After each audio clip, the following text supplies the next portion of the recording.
Madam ನಮಸ್ತೆ. ನಾವು ನಮಸ್ತೆ ಪಾಸಿಟಿವ್ ಪಲ್ಸ್ ಫೌಂಡೇಶನ್ ವತಿಯಿಂದ ಆ, ನಮ್ಮ ವಿದ್ಯಾರ್ಥಿಗಳಿಗೆ ಸ್ವತಂತ್ರ ದಿನಾಚರಣೆ ಪ್ರಯುಕ್ತ ಒಂದು ಡ್ರಾಯಿಂಗ್ ಕಾಂಪಿಟೇಷನ್ ಮಾಡಿದ್ವಿ. ನಿಮ್ಮ ಶಾಲೆಯಿಂದನೂ ವಿದ್ಯಾರ್ಥಿಗಳು ಪಾರ್ಟಿಸಿಪೇಟ್ ಮಾಡಿದ್ದಾರೆ.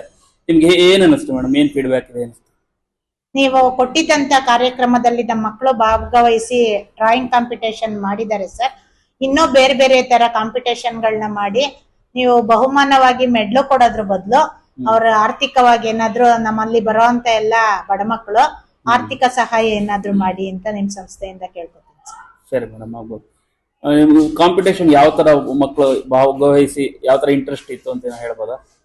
ಎಲ್ರು ಇಂಡಿಪೆಂಡೆನ್ಸ್ ಡೇ ಅಂದಿದ್ದಕ್ಕೆ ಎಲ್ರು ಅದ್ರ ಇಂಡಿಪೆಂಡೆನ್ಸ್ ಡೇ ಬಗ್ಗೆ ಎಲ್ಲ ನಾವು ವಿವರಣೆ ಕೊಟ್ಮೇಲೆ ಮಕ್ಕಳಿಗೆ ಓಕೆ. ಅವ್ರ ಹುಮ್ಮಸ್ಸಿಂದ ಎಲ್ಲ ಚಿತ್ರಗಳನ್ನ ಬರೆದಿದ್ದಾರೆ ಸರ್. ಎಷ್ಟು ಜನ ಪಾರ್ಟಿಸಿಪೇಟ್ ಮಾಡಿದ್ದಾರೆ? 25 ಜನ 25 ಜನ. 5ನೇ ಕ್ಲಾಸಿಂದ 10ನೇ ಕ್ಲಾಸ್? 5, 6, 7. 5, 6, 7 English medium school. ಹೌದು, ಇಂಗ್ಲಿಷ್. ಸರಿ.